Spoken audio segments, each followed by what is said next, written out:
Buenos días para todos, bienvenidos a nuestra jornada número 106 de las madrugadas rurales. El día de hoy, y gracias a la participación o coordinación, en este caso del programa de zootecnia, tenemos invitada a la doctora Sandra Gómez. Ella es zootecnista, candidata a maestría en gestión ambiental, con estudios en manejo de especies silvestres en cautiverio en Jersey, Inglaterra. Actualmente coordinadora del Comité de Nutrición de la Asociación Colombiana de Parques Zoológicos y Acuarios por más de 10 años. Actualmente es la jefe de Educación y Conservación de la Fundación Zoológico de Santa Cruz. El tema que nos trae el día de hoy es el papel del zootecnista en la conservación. Doctora Gómez, bienvenida. Gracias. Bueno, buenos días. Muchísimas gracias por la invitación al doctor Gonzalo, que no lo veo ahorita, no ha llegado. Pero bueno, la invitación fue gracias a un acercamiento que hicimos con el programa de zootecnia. La Fundación Zoológico Santa Cruz y la Unión Agraria vienen trabajando con actividades educativas, principalmente en el programa de zootecnia, y bueno, pues a raíz de eso se presentó esta oportunidad de contarles un poco lo que hacemos en el zoológico y un poco de propuesta de lo que pretendemos que participen los zootecnistas en lo que significa la conservación de especies silvestres en cautiverio. Entonces les voy a hacer primero un marco de lo que es el zoológico, qué hace el zoológico, porque para nosotros es importante contextualizar a las personas de que el zoológico no es solamente un sitio de exhibición de animales, sino hay un contexto detrás de eso muy grande de trabajo de un equipo de profesionales y de toda una filosofía que no la maneja solamente la institución como Fundación Zoológico Santa Cruz, sino es una corriente a nivel mundial de lo que significan los zoológicos hoy en día para el planeta. Entonces les voy a contar qué hace la Fundación Zoológico Santa Cruz en torno a eso. Siguiente. Bueno, la principal mensaje que tiene la Fundación Zoológico Santa Cruz es que somos una entidad dedicada a la educación para la conservación. Cuando hablamos en ese tema de conservación y cuando hablamos en el tema de educación, estamos dirigidos hacia dos líneas: la educación formal, de alguna manera, y la educación informal. Cuando hablo de la educación informal, hablo de toda la educación que se hace directamente con el público que nos visita los fines de semana, público regular. Cuando hablamos de nuestra participación en la educación formal, hablamos de todas las actividades como programas educativos que tenemos para instituciones educativas, colegios, y programas educativos que tenemos para instituciones como universidades. Hablando ya en el marco directo de la Unión Agraria, hablando de universidades, hablamos específicamente de programas de pasantía y programas de tesis de grado.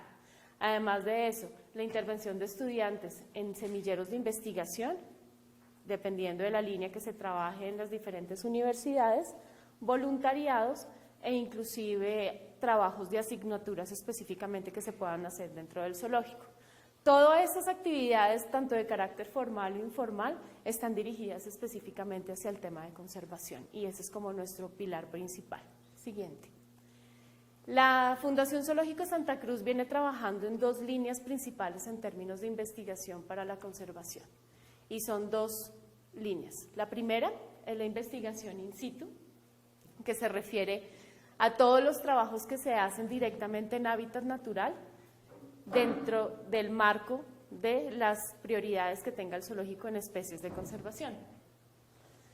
Bueno, entonces dentro de las líneas que tiene de trabajo la Fundación Zoológico Santa Cruz, trabajamos tanto de manera in situ como de manera ex situ. Hoy en día los trabajos de conservación se conciben como una actividad holística en donde todo viene a convergir en el mismo punto, es decir, todo lo que se haga en campo tiene que replicarse de alguna manera en cautiverio y todo lo que se haga en cautiverio tiene que llevar a lo que el trabajo en campo sea mucho más fácil y de esa manera trabajar de manera conjunta el tema de conservación. En ese orden de ideas, la investigación in situ que viene haciendo el Zoológico Santa Cruz es parte de los ejemplos que están aquí expuestos aquí en esta diapositiva. Tenemos caracterización de especies de diferentes líneas, entre esas mamíferos, aves, anfibios y este año iniciamos con reptiles. Tenemos todo el tema de identificación de coberturas vegetales en zonas cercanas al Zoológico Santa Cruz, que está ubicado en San Antonio del Tequendama, estudios de ensamblajes en diferentes tipos de especies, entre esas odonatos, y hoy en día estamos trabajando también en el tema de aves.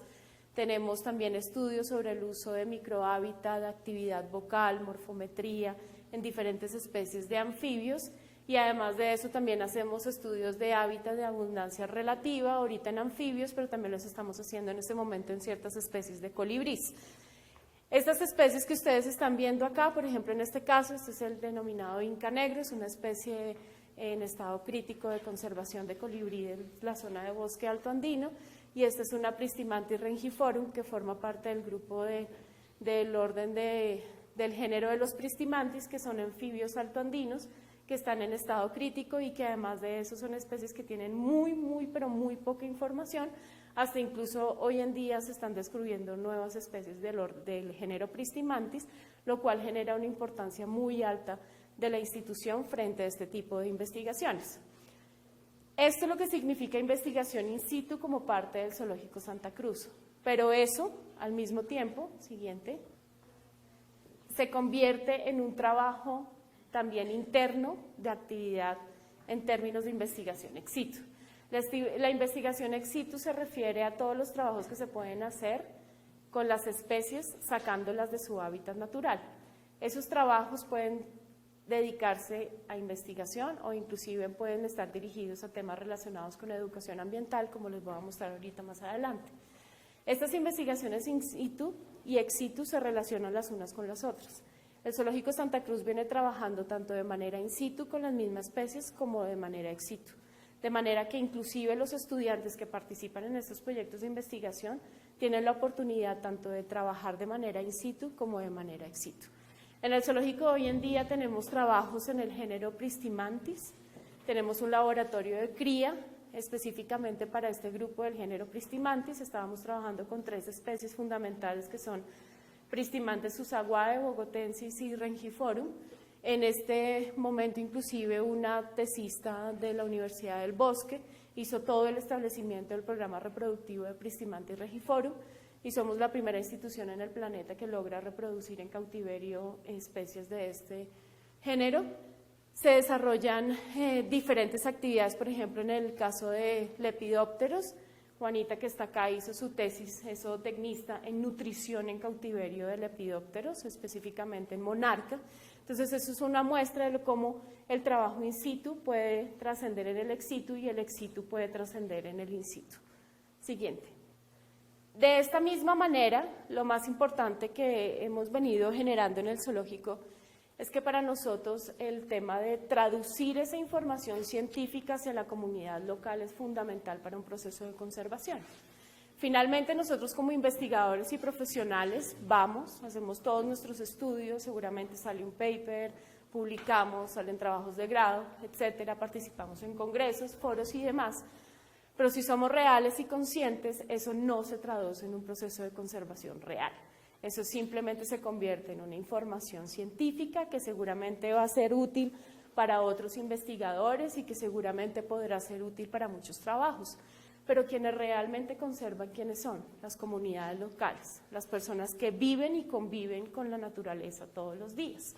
Y esa ha sido una de las principales filosofías que ha tenido la Fundación Zoológico Santa Cruz, y es cómo lograr trascender toda esa información científica a las comunidades locales para realmente hacer un proceso de conservación.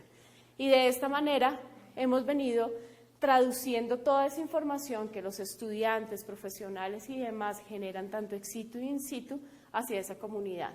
En este caso tenemos programas pilotos de sistemas silvopastoriles. En muchos casos dirán que tiene que ver un sistema silvopastoril con la conservación de una Pristimantis rangiforum o que tendrá que ver con el inca negro, pero tiene que ver muchísimo. Estas comunidades precisamente son las que intervienen en ese bosque en donde habita esa Pristimantis y donde habita ese inca negro, y muchas veces transforman ese bosque simplemente en pasturas para sus ganaderías, lo que hace es generar una alteración en el ecosistema y muy posiblemente la disminución de poblaciones de esas especies tan importantes. Entonces, estos trabajos tan fuera de lo común de implementar sistemas silvopastoriles lo que hacen es que permiten a las comunidades tener una mejor estrategia de uso de su propio terreno, disminuir la intervención hacia los bosques y generar una estrategia de conservación conjunta a través del proceso de involucrar a la comunidad dentro de ese mismo proceso. También hemos tenido trabajos con el tema de murciélagos. Los desmodum, que son los murciélagos hematófagos, son un problema no solamente para San Antonio del Tequendama, sino son un problema a nivel nacional, inclusive se habla a un nivel latinoamericano. Pero en este caso, esta especie, siendo una especie muy común ya y que se ha logrado adaptar a diferentes ecosistemas, genera problemas en las comunidades que hace que las comunidades generalicen el problema hacia todos los murciélagos. Entonces, en este caso no hay una diferenciación entre el desmodum, sino un frugívoro, insectívoro y absolutamente todas las especies se ven afectadas precisamente por la problemática del desmodum. Otra intervención que se hace a través comunitaria. Hay un equipo trabajando, identificando especies de murciélagos en la zona, pero al mismo tiempo trabajando con la comunidad para tratar de hacerles entender la importancia del resto de especies de murciélagos y cómo buscar estrategias conjuntas para disminuir el impacto negativo que genera el desmodum en la comunidad. Entonces, eso es parte del proceso que se hace de llegar a la comunidad, traduciendo toda esa información científica hacia una acción real, participativa, comunitaria. Siguiente. Dentro de ese mismo proceso y ese trabajo comunitario implica también hacer un trabajo de educación ambiental. Y como lo dije al inicio, el Zoológico Santa Cruz, su eslogan es educación para la conservación. Entonces, nuestra principal área de trabajo es el tema de educación. Entonces, ¿cómo lo hacemos? Siguiente. Como les he venido diciendo todo el tiempo, el zoológico lo que hace es transmitir todas esas investigaciones que viene realizando a esa comunidad local. Es muy diferente yo hacer un programa de educación ambiental sobre mariposas en general en el San Antonio del Tequendama, a yo montar un programa de educación ambiental para los niños de San Antonio del Tequendama sobre sus mariposas de San Antonio del Tequendama. Porque lo que yo estoy promoviendo es generar un proceso de apropiación y reconocimiento de su propio territorio. La normalidad y lo que nos pasa generalmente es que en muchos casos la gente de zonas rurales convive con una naturaleza importante, pero ni siquiera la conoce, ni siquiera la reconoce. No saben lo que significa y no tienen claro ni siquiera el valor o el papel que cumplan todas esas especies que los rodean todos los días. Y una de las labores que hacemos es precisamente lograr que estos niños y los docentes participen en un proceso de formación, de reconocimiento y de apropiación de su propio territorio. Es decir, que no hablamos solamente de mariposas y de anfibios, sino hablamos de mariposas de San Antonio del Tequendama y de anfibios de San Antonio del Tequendama. E inclusive llegamos mucho más allá a hablar específicamente de los anfibios de su vereda, para que los niños tengan claro exactamente qué vive dentro de su escuela o qué vive alrededor de sus casas. De igual manera, hacemos otro tipo de trabajos de educación ambiental, como el tema de gestión del riesgo, y eso es algo muy importante en temas rurales. Y es que porque definitivamente en zonas altoandinas son zonas supremamente vulnerables, es decir, que estamos todo el tiempo en una zona de riesgo, hay fallas geológicas, etcétera. Pero para muchos de ellos, la contaminación, deslizamientos, deforestación, que genera tantos problemas ambientales, se vuelven del común. Hace unos años hicimos una evaluación en 10 municipios de la región del Tequendama, tratando de entender cuál era la percepción que tenían los niños frente a la problemática ambiental. Y para los niños, un deslizamiento, un incendio forestal, el que me quiten el agua 3 veces a la semana, en que me toque caminar para ir a recoger agua, no es un problema. Forma parte de su cotidianidad, lo que implica que no generan ningún tipo de acción, porque como no es un problema, pues yo para qué hago algo si para mí no es un problema. Entonces, a través de este tema de gestión del riesgo, tratamos de enseñarles a los niños el que eso sí es un problema y que su participación en una actividad que pueda contrarrestar ese problema es fundamental. y que de todos depende de que no te vuelvan a quitar el agua y que quitar el agua sí es un problema y que tú tienes derecho a tener agua los 7 días de la semana, ¿sí? Entonces, tratamos de trabajar esos temas de esa manera. Y de esa manera relacionamos todo lo otro con especies. ¿Por qué? Porque resulta que la ranita, la mariposa y el murciélago intervienen para que tú puedas tener agua los 7 días de la semana. Porque si el murciélago no está, no me poliniza, no me transporta semillas, los bosques no se regeneran y eso implica que yo no voy a tener agua. Entonces, todo eso lo vamos relacionando en un programa o en un proceso de educación ambiental.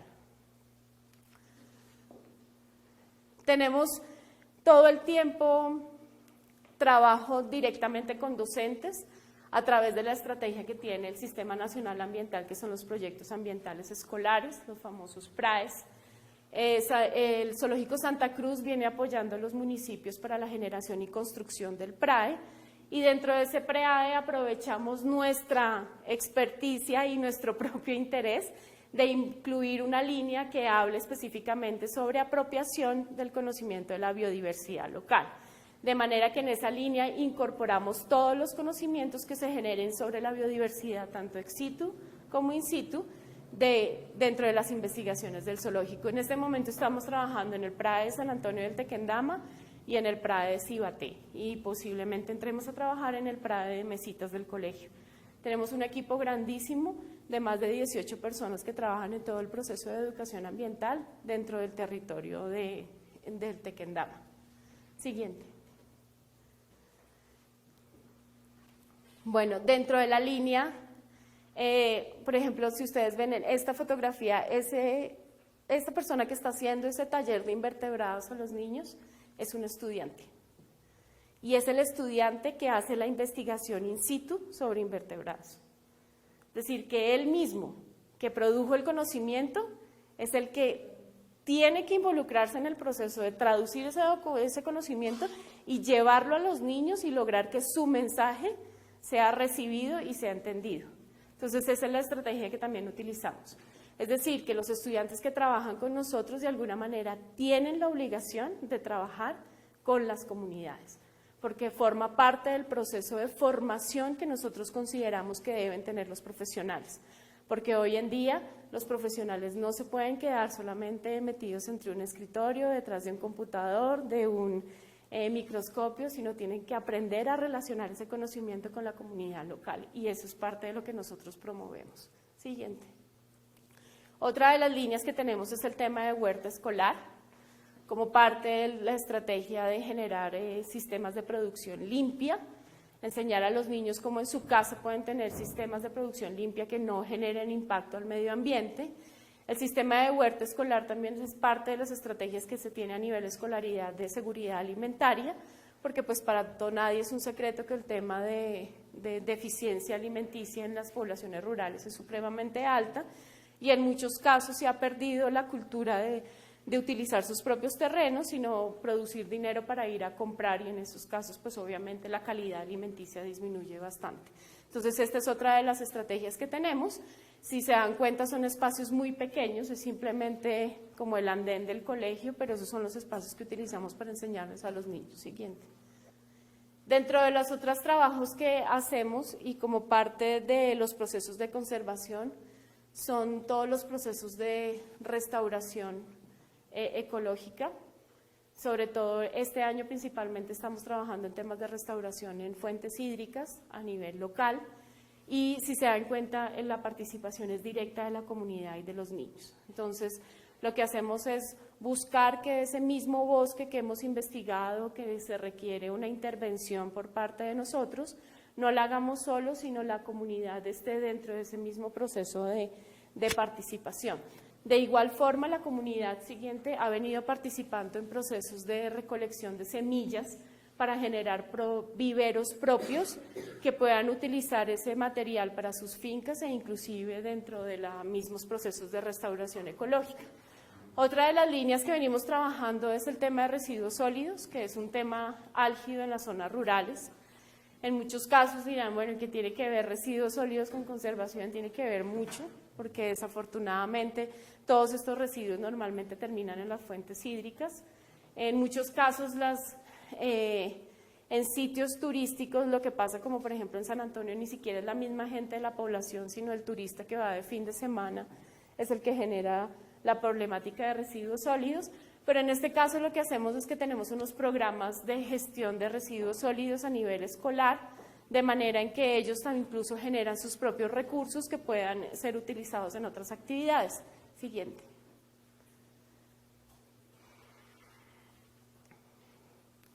Dentro de esos procesos educativos, bueno, estos son fotografías del PRAE, si se dan cuenta, este es el grupo ecológico de aves. Son niños que salen a hacer avistamiento de aves con los mismos profesionales, con los mismos estudiantes. Entonces los estudiantes tienen un grupito en el que van continuamente durante el año a trabajar con ellos. Ella es una estudiante que está haciendo tesis en Pristimantis y es la que va directamente a dictar los talleres. Juana estuvo trabajando también con comunidad dictando talleres en mariposas, precisamente porque ese fue su trabajo de grado. Entonces ella lo que hizo fue transmitir esa información. Siguiente.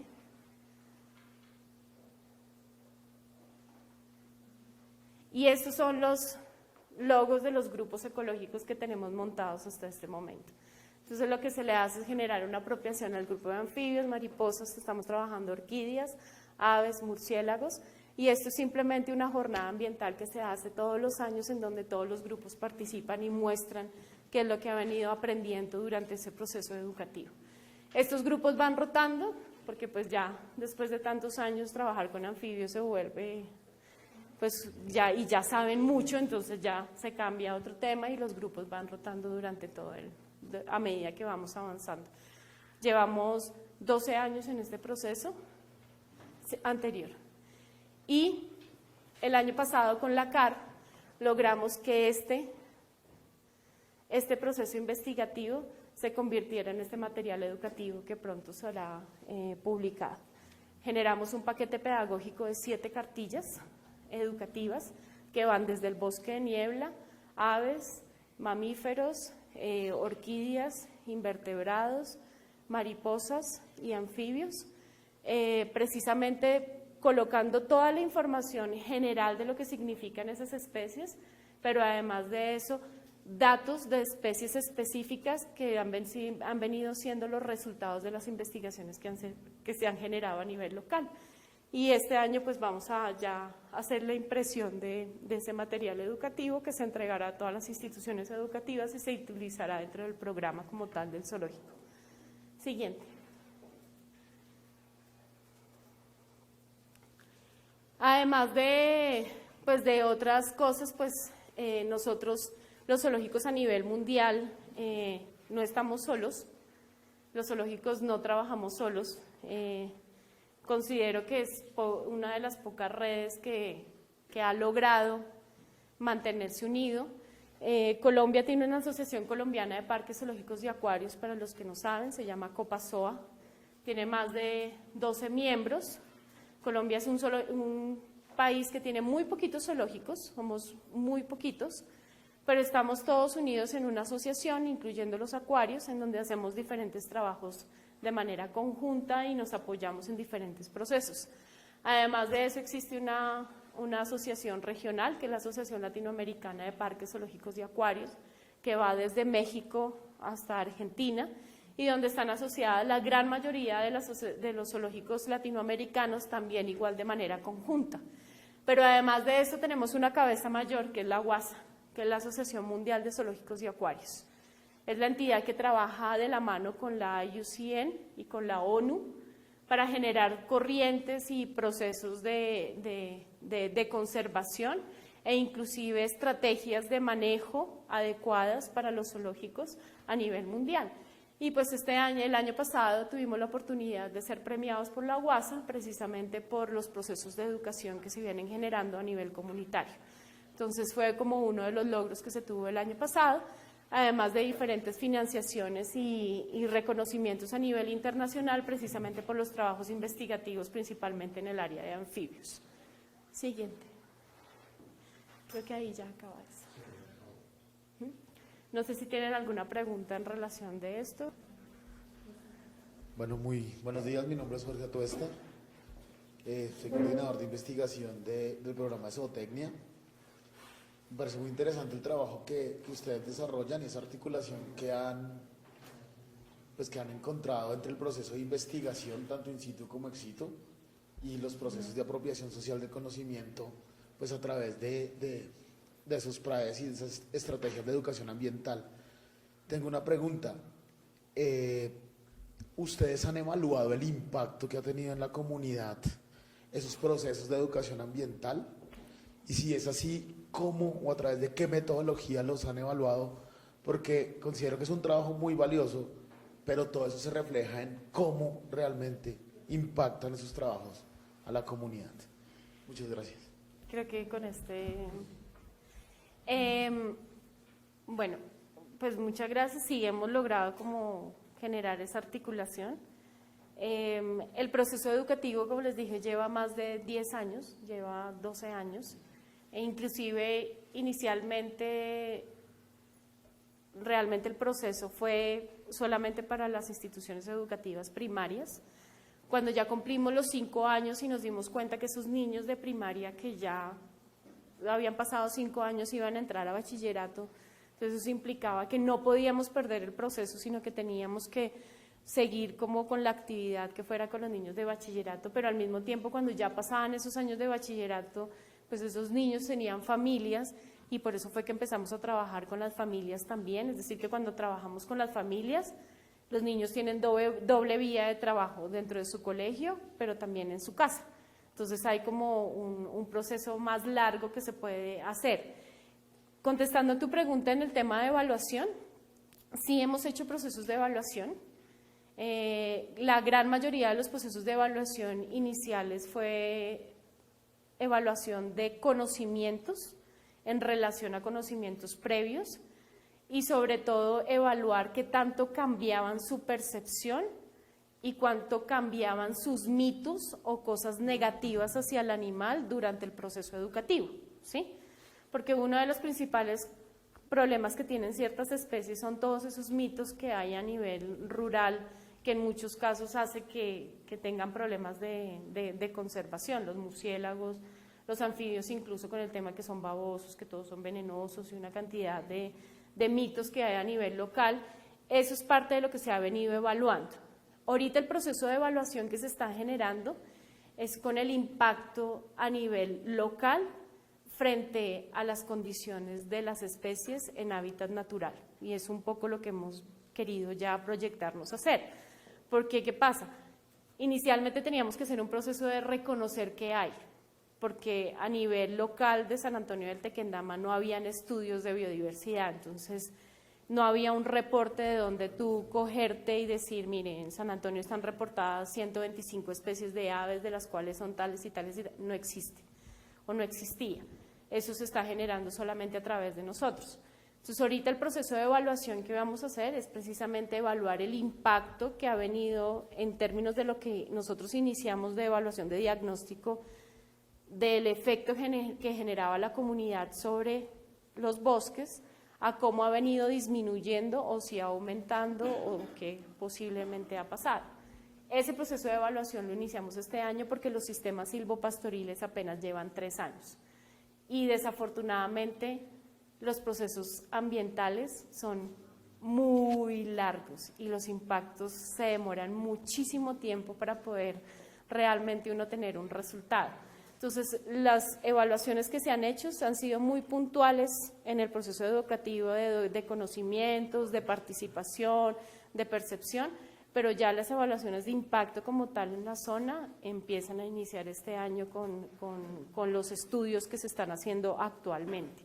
Ahora, hay un tema que también nos va en contra de nosotros, y es que hay empresas privadas que están haciendo intervenciones que seguramente van a afectar, y en este momento no tenemos claro qué tanto nos vaya a afectar. Se están construyendo 3 torres de energía cerca al Salto del Tequendama, en donde va toda una línea, van 3 líneas que atraviesan prácticamente todo el país.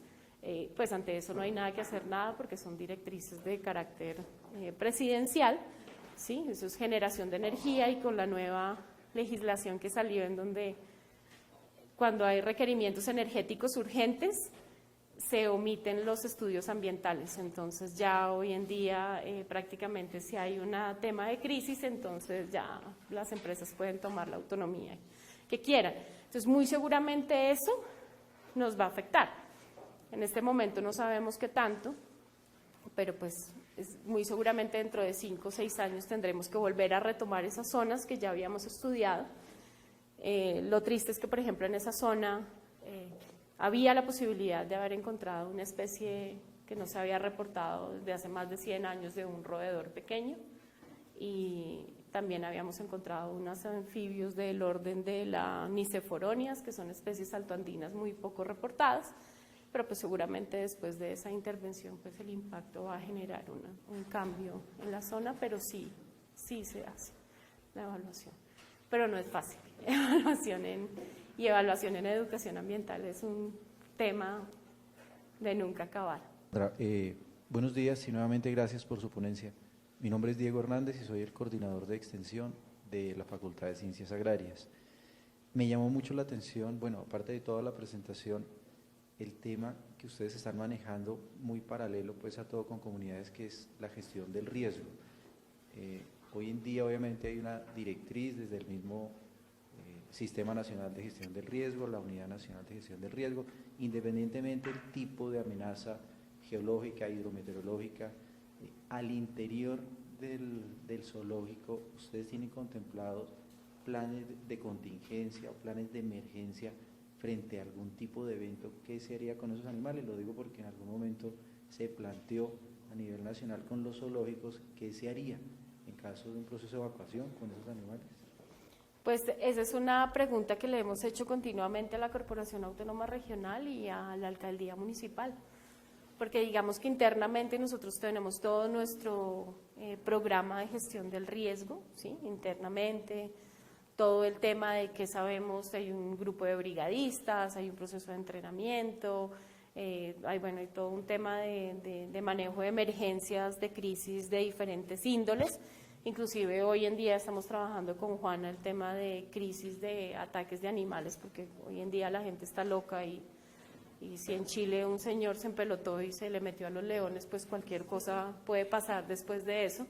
Entonces, pues nadie está exento de que a alguien se le corra el tornillo, y desafortunadamente estamos en una zona en donde está el Salto del Tequendama, en donde suicidas llegan constantemente. Inclusive nos pasó que un suicida fue y dio la vuelta por el zoológico, salió del zoológico y fue y se botó en el Salto. Entonces quedamos como diciendo, ups, ¿qué tal donde le hubiera dado más bien botársele al oso y no haberse botado por el Salto? Entonces estamos empezando a trabajar también ese tema de crisis de ataque animal, no por culpa de los animales, sino por nosotros. Pero digamos que esa directriz de que qué pasaría con los animales no es competencia de nosotros. Nosotros tenemos claro dónde podemos desplazarlos y a quién podríamos desplazar, pero de ahí para adelante nosotros quedamos maniatados porque esa es una disposición de la Corporación Autónoma Regional, que son los que deberían dar las soluciones y las directrices de qué pueden hacer instituciones zoológicas, sobre todo como nosotros que estamos en una zona de mucho más riesgo que cualquier otra, en qué deberíamos hacer o cuál sería la disposición de los animales, sobre todo los animales altamente peligrosos que serían leones, tigres, oso pardo, jaguares, pumas, digamos que serían como No, esos no me preocupan tanto, la verdad, me preocuparían más los otros, los felinos, pero es una directriz de la corporación realmente. Muy buenos días. Mi nombre es Cristian Salazar, soy jefe del sistema Sembrar Paz. Y tengo 2 preguntas. La primera va encaminada, nosotros también trabajamos con jóvenes.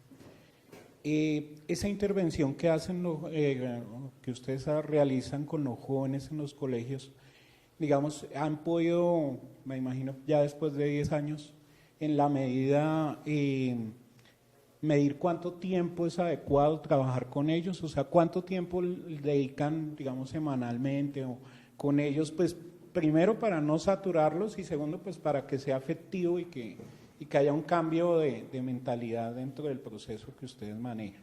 Y la segunda, yo soy zootecnista, trabajé en zoocriadero en algún momento, y dentro de lo que ustedes realizan, digamos, han podido realizar articulaciones de esas investigaciones que han hecho con la zoocría, entendiendo también que pues en clima frío pues hay pocas especies susceptibles, y también pues un poco conocer tu visión frente a, digamos, hasta qué punto la zoocría puede llegar a servir como una herramienta de conservación. Bueno, te contesto la primera. ¿Cuánto tiempo es el viable? Ahí hay un tema complejo en las zonas rurales, y es el tema del sistema de escuela nueva, ¿no? El tema de que hay un docente en donde esta línea es primero, esta línea es segundo, esta línea es tercero, cuarto y quinto, y todos están en el mismo salón, y pueden haber 2 niños de primero y 10 de quinto, ¿sí? Fácilmente. Entonces, eso genera una complejidad altísima en el proceso educativo en que nosotros hacemos. Entonces, eso implica que nosotros tenemos que de alguna manera buscar estrategias para, lo que tú dices, no saturar, no intervenir en el proceso educativo regular normal, porque uno de los problemas que tienen muchos rectores es que consideran que si yo voy a dictar un taller, entonces es que estoy poniendo a la profesora que sea una vaga y no trabaje ese día, ¿sí? Entonces, es como una complejidad ahí. ¿Qué hemos venido haciendo? Nosotros venimos construyendo 6 sesiones de trabajo durante el año, que son las 6 sesiones que hemos logrado ya estandarizar, que hemos logrado decir, estas son las que podemos. Si nosotros nos vamos más allá, nunca tenemos el tiempo. No nos alcanza el temario para poderlo cumplir. ¿Por qué? Porque el docente no solamente nos tiene que recibir a nosotros, sino entonces tiene que recibir al ministerio, el convenio de la CAR con no sé quién, el convenio de no sé quién con CISEMAD y así sucesivamente. Ahora están las escuelas ecoeficientes, niños defensores del agua, los niños ahorradores de luz, hay cualquier cantidad de programas que tienen las corporaciones autónomas regionales. Entonces lo que hacemos son 6 sesiones que se traducen durante el año. Y durante esas 6 sesiones lo que hacemos es un proceso un proceso durante, hacemos un trabajo de montar como una investigación pequeña que hacen los niños, y normalmente esa investigación es un trabajo que queda dentro del aula. Entonces en las siguientes sesiones lo que nosotros hacemos es revisar el proceso como ha venido internamente dentro del aula. Cosa sencilla, por ejemplo, entonces mirar la metamorfosis de un anfibio. Entonces los niños tienen que reportar constantemente si el anfibio comió, si le salió una pata, si le salió la otra, que cuando se le cae la cola, que si se murió, ¿sí? Como ese tipo de cosas. Entonces eso hace que haya un proceso interno dentro del aula. Además de eso, dentro de las 6 sesiones, en muchos casos no tenemos actividades en donde, tenemos incluidas actividades en donde, por ejemplo, hacemos salidas de campo de reconocimiento del entorno, ¿sí? Entonces no están dentro de esas 6 sesiones, sino se hacen como una actividad extra pedagógica que se concerta con el docente. Y la última sesión de trabajo se convierte en la muestra cultural que les mostré, que es simplemente la reunión en donde se van todas las instituciones educativas con los niños y donde presentan ante sus rectores y ante otra comunidad local, alcaldía, bueno, todo lo que podamos invitar, presentan los resultados de su trabajo durante el año escolar. Pero más allá no lo hemos logrado. ¿Qué es lo que estamos haciendo ahorita? Principalmente con San Antonio. Lo que estamos es tratando de construir una asignatura sobre biodiversidad local, ¿sí? Entonces, estamos trabajando con un grupo de docentes en donde estamos construyendo una serie de fichas metodológicas para que el docente pueda trabajar e incorporarlas dentro de su área de ciencias y el docente esté capacitado para dictar la asignatura sobre biodiversidad local. Si requiere algún refuerzo de parte de nosotros, pues obviamente estaremos ahí. Yo este proceso no le pongo ahorita. Llevamos lavándole el cerebro al rector el año pasado. Este año me dio el espacio y me prestó 2 docentes. Pero te voy a decir, estamos en julio y me he reunido 3 veces con los docentes. Es decir que sé que va a ser un proceso largo, pero yo aspiro que por lo menos en mínimo 3 años nosotros en San Antonio del Tequendama tenemos constituida una asignatura dentro del PI sobre biodiversidad local, de manera que garantice que haya un proceso interno continuo y que no implique que si el zoológico no está, entonces no se hace. Tenías la otra pregunta de zoocriaderos. Yo, como zootecnista y que trabaja en la conservación, soy fan de los zoocriaderos y te soy sincera. Muchos que no lo son, pero yo lo soy. ¿Por qué? Porque considero que sí son una herramienta muy importante para el tema de conservación. Creo que Colombia tiene un problema muy grave y es que considera que la biodiversidad debe estar metida en una cajita de cristal y eso a mí no me parece que deba ser así. Hay muchos trabajos exitosos a nivel mundial en donde se demuestra que lo que se usa es lo que se conserva y eso es real, ¿sí? La prueba está en que hoy en día inclusive las problemáticas en muchos casos, por ejemplo, de leones en África se ha vuelto una controversia grandísima. Si ustedes recuerdan el año pasado con la muerte del león Cecil, que era un emblema en Namibia y llegó una persona y lo cazó porque pagó por cazarlo. Resulta que en África una de las estrategias de conservación que tienen es precisamente esa, abrir temporadas de cacería en zonas específicas. Y de esa manera los recursos que utilizan, que les llega, los utilizan para los programas de conservación en otras áreas. No estoy diciendo que esté bien, pero digamos que de alguna manera gran parte de la desaparición de especies en este país está generada por el uso indiscriminado de ellas, ¿sí? Y las estrategias de zoocría me parecen una muy buena estrategia de disminuir ese impacto de la demanda, tanto local como internacional, y de alguna manera permite que las comunidades tengan un valor agregado frente a esas especies y que la comunidad sea más participativa real de ese uso, de ese bien o de ese servicio ecosistémico.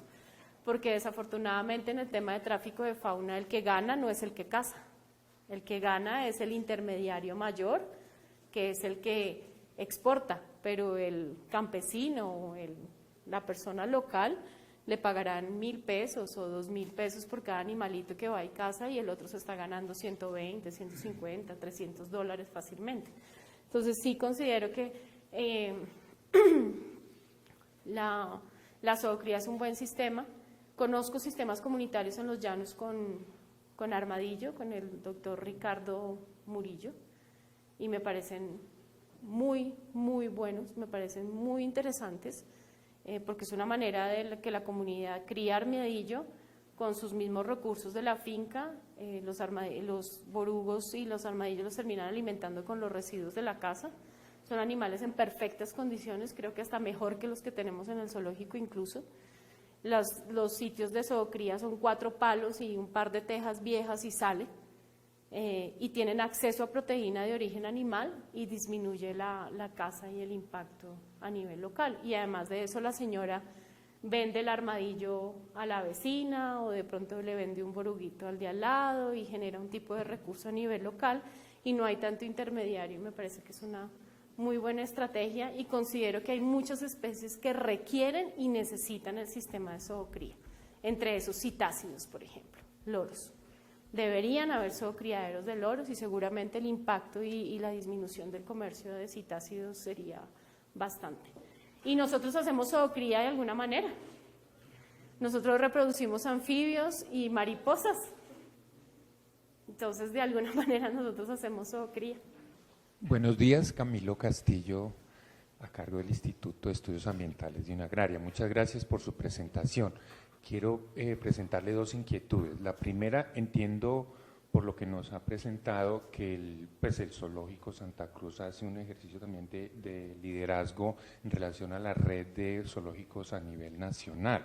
Y este proyecto y este proceso, más que proyecto que viene 10 años, pues va también jalonando en la misma red de zoológicos esta serie de iniciativas. Entonces quiero preguntarle en esa dirección, ¿cómo va este ejercicio también de contagiar, entre comillas, a la red de zoológicos a emprender estas sendas, digamos, de procesos de educación ambiental porque pues sabemos bien que por supuesto el ejercicio es muy importante, es loable, pero va sumando a un proceso que es más amplio, si se puede hacer con otros pares en otras regiones del país y siendo el país que tenemos pues con digamos indicadores de biodiversidad sin entrar en mayores detalles. Entonces esa primera pregunta sobre cómo es ese papel de irrigar a los otros colegas de las otras regiones del país.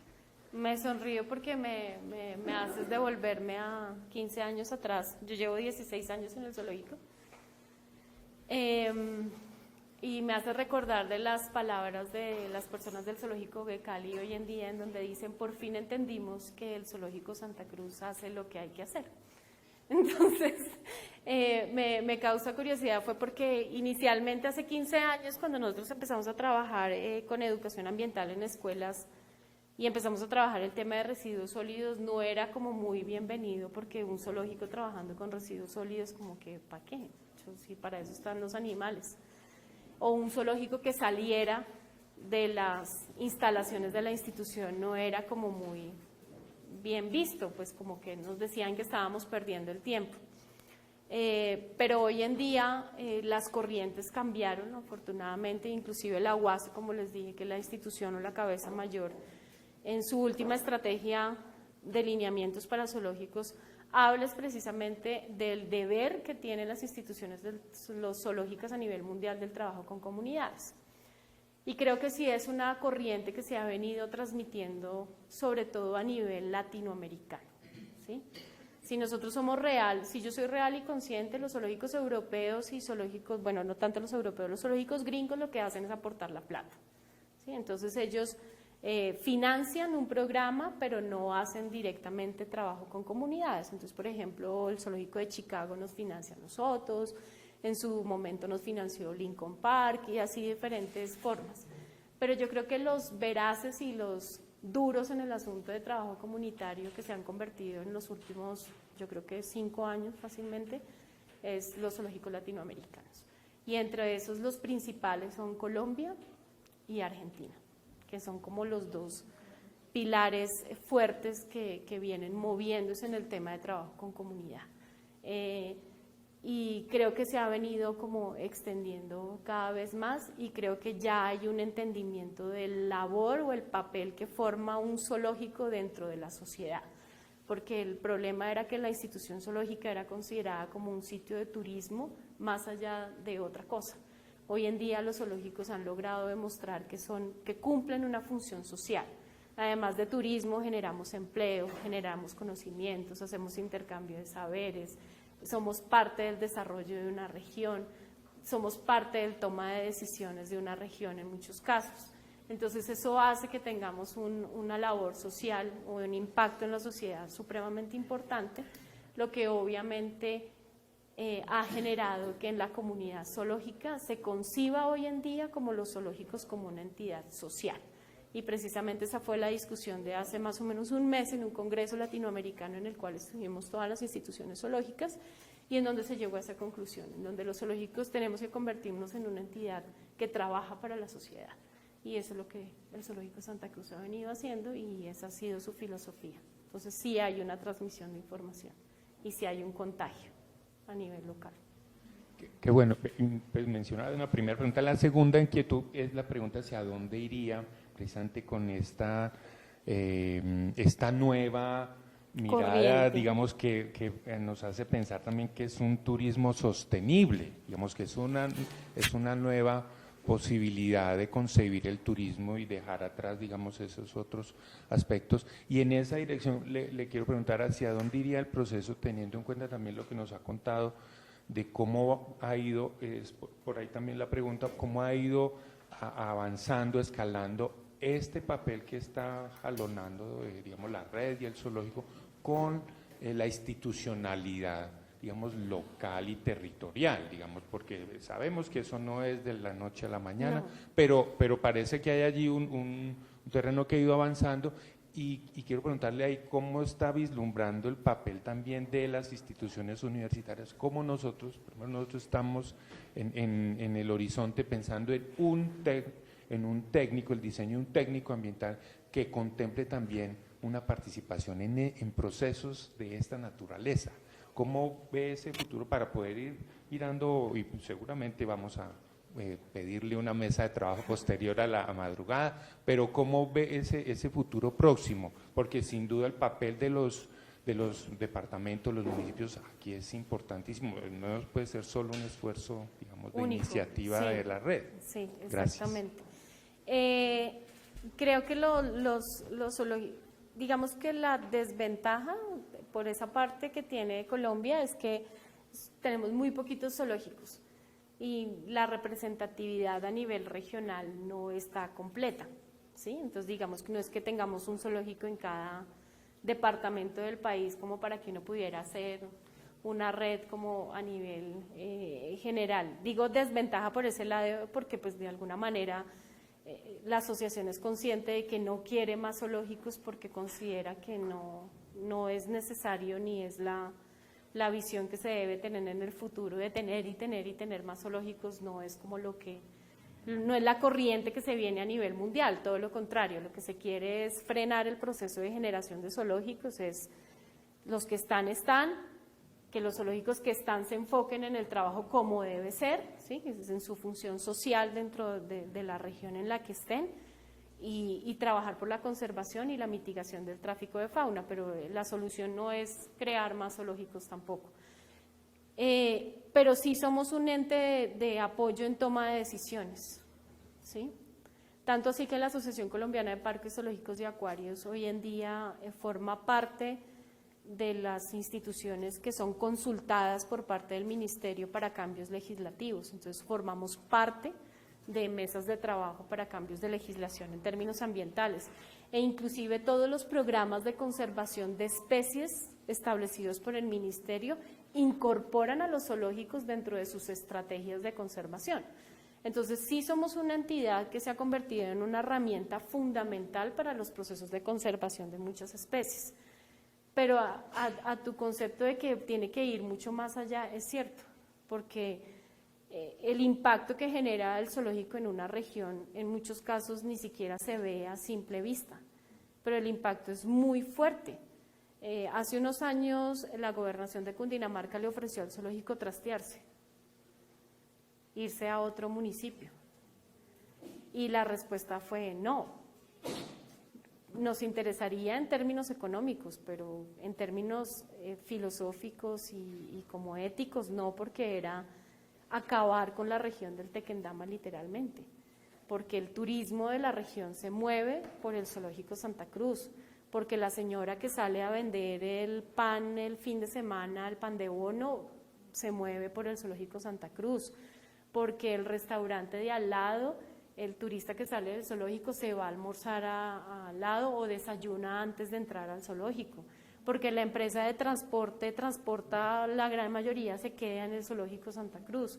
Entonces, el impacto social es muy fuerte y eso implica que a futuro una institución zoológica debe concebirse como un sitio en donde hay un desarrollo económico a nivel local y en donde las alcaldías y las gobernaciones deberían promover esa institución teniendo en cuenta que es una fuente de trabajo tanto directo e indirecta, y que a partir de una institución como estas hay un desarrollo local a nivel económico y de muchos factores.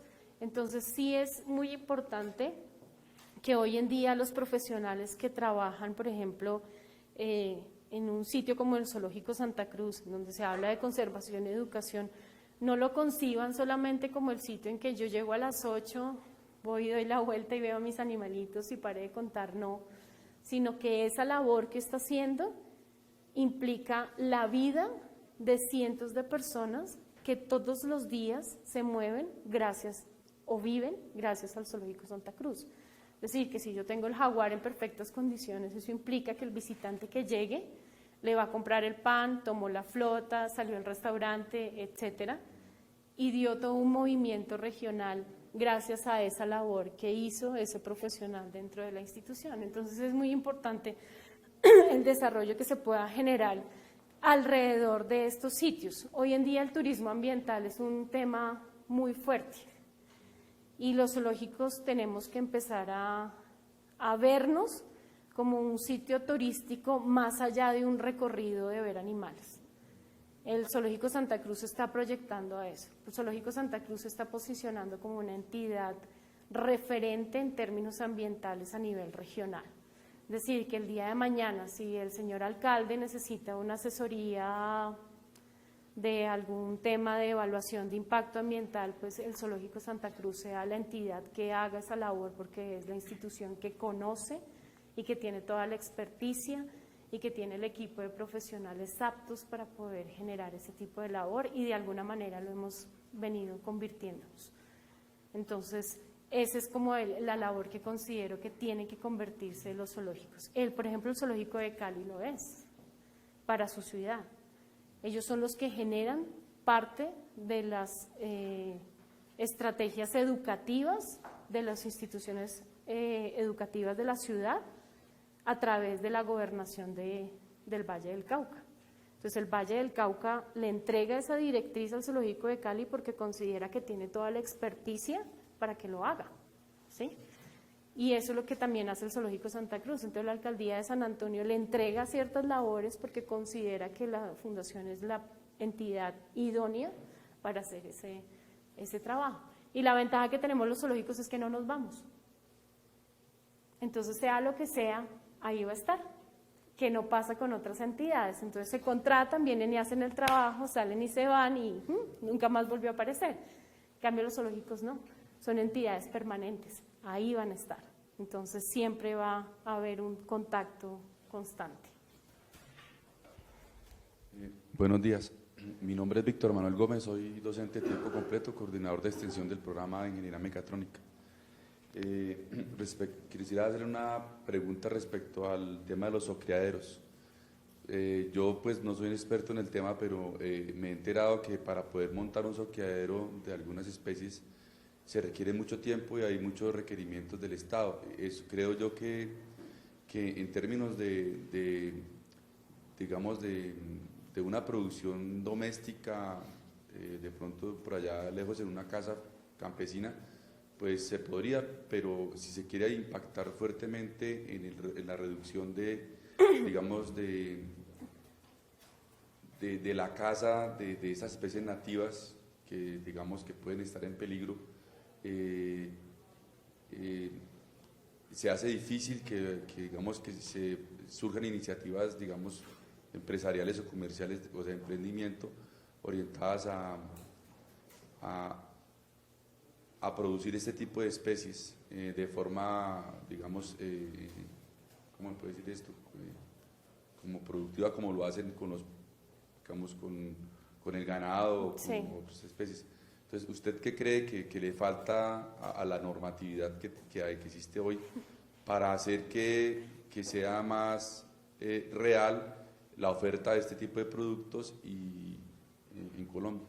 Y la otra pregunta, otro comentario que le iba a hacer, es que pues yo he pasado pues una vez por el Salto de Tequendama y me pareció un espectáculo bastante terrorífico. Entonces, me llama la atención pues que precisamente el zoológico esté ubicado ahí cerca al Salto de Tequendama. Pues se puede ver desde dos puntos de vista. Yo lo veo, por ejemplo, ustedes como elementos digamos, de enseñanza del medio ambiente, pues tienen ahí un escenario de contraste terriblemente real, pero también es una oportunidad de impactar sobre ese contexto. Entonces, ¿qué hacen ustedes al respecto del Salto de Tequendama? Muchas gracias.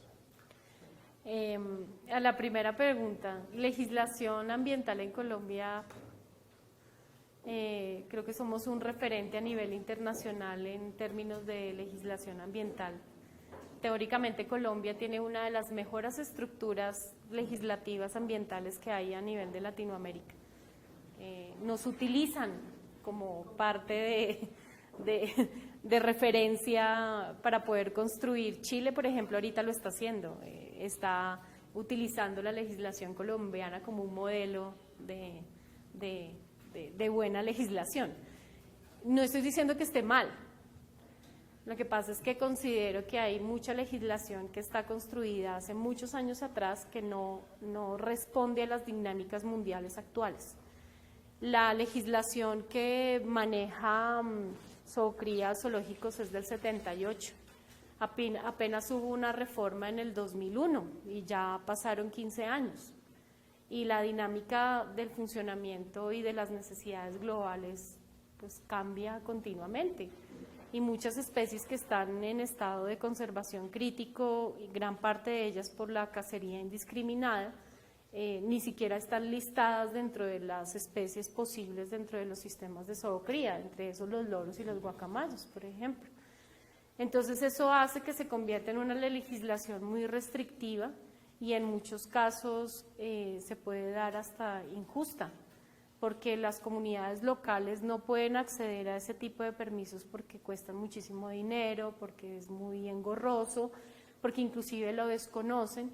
Entonces eso hace que un sistema de zoocría comunitario que podría llegar a ser una solución se convierta en una estrategia totalmente ineficiente simplemente por un tema de mala construcción legislativa acorde a las necesidades que se están viviendo actualmente. Yo tengo claro que los zoocriaderos no han sido el ejemplo de la legalidad en el país, ¿sí? Desafortunadamente en los años 80 y 90 los zoocriaderos fueron utilizados como lavaderos de plata por los narcotraficantes, fueron la empresa más fácil de montar. Entonces yo montaba un zoocriadero ficticio, iba y cazaba 5 babillas, 5 babillas es un decir porque cazaban miles de babillas, exportaban y a través de eso lavaban el dinero. Entonces eso generó que los zoocriaderos se convirtieran en unas entidades que significaba zoocriadero mafioso, ¿sí? Igual mafioso. Entonces, y no había un mafioso que no tuviera zoocriadero, no había entidad guerrillera que no tuviera zoocriadero en el Magdalena Medio. Yo cuando estaba en el colegio andaba por el Magdalena Medio en mis vacaciones y estuve en fincas del ELN que tenían zoocriaderos, entonces era muy común. Eso hizo que obviamente el gobierno generaba una cantidad de estrategias restrictivas en el tema de zoocrías. Y hoy en día tener un zoocriadero es mucho más complejo que hace 5 años atrás. A través de la reforma del 2013, en donde todas las licencias ambientales pasaron al ANLA, hoy en día tener un sistema de zoocría es show. Literalmente los zoocriaderos se están quebrando. Conozco muchos que tienen zoocrías de hace 20, 30 años que una vez les cambiaron el sistema legislativo están parados. Y parar un sistema de zoocría es terrible porque yo tengo que alimentar cientos de animales, pero no tengo cómo sostenerme. Entonces sí considero que debería haber un cambio legislativo, sí consideraría que iniciativas tan bonitas como tiene Colombia, como es el sistema de zoocría comunitario, debería ser ejemplo a nivel latinoamericano. Si existe, ¿por qué no lo podemos aplicar? ¿Por qué no podemos hacer algo para que sea una realidad y que las comunidades puedan acceder a ese tipo de trabajos? Pero creo que también hay un tema de iniciativas a niveles gubernamentales y es que se considera que para tener un zoocriadero entonces yo tengo que ser millonario y realmente eso no debería ser así. ¿Sí? No y sé la si otra pregunta fue lo del salto del Tequendama. ¿Cómo hace el zoológico? El salto del Tequendama. Hace 50 años el salto del Tequendama no era esto, pero es una parte histórica muy importante. A mí me parece que la región del Tequendama vive es por su historia del salto del Tequendama y sus características culturales indígenas que se mueven alrededor de eso, ¿no? Hay unas leyendas divinas sobre cóndor andino del salto, mitos y de todo que son bellísimas, que desafortunadamente está contaminado, sí. Hoy en día la casa museo la compraron y están montando un museo, inclusive la están restaurando, lo que considero va a ser una cosa muy importante para la región porque va a ser bien bonita, pues hasta ahora están empezando, ¿no? Ahí van lentamente, pero creo que va a ser un punto bien interesante. ¿Qué hace el zoológico? Ese bosque que queda al frente se llama el Bosque Renace. Son 695 hectáreas de bosque altoandino. Tanto hay secundario como primario, hay de los dos. Y claramente, a pesar de esa contaminación que hay del río, ese bosque alberga una cantidad de especies importantísimas y hemos generado un proceso de investigación precisamente en ese bosque. Hemos hecho investigaciones tanto en términos microbiológicos como en términos de biodiversidad. Hemos estado haciendo estudios para mirar a ver si existe un corredor biológico entre ese bosque y otras zonas cercanas a la región del Tequendama, y también se ha estado pensando, y obviamente se sabe que ese bosque es zona de amortiguación de la zona del Sumapaz. Entonces sí es una zona muy importante, pero precisamente esa es la zona donde están construyendo las 3 torres de energía.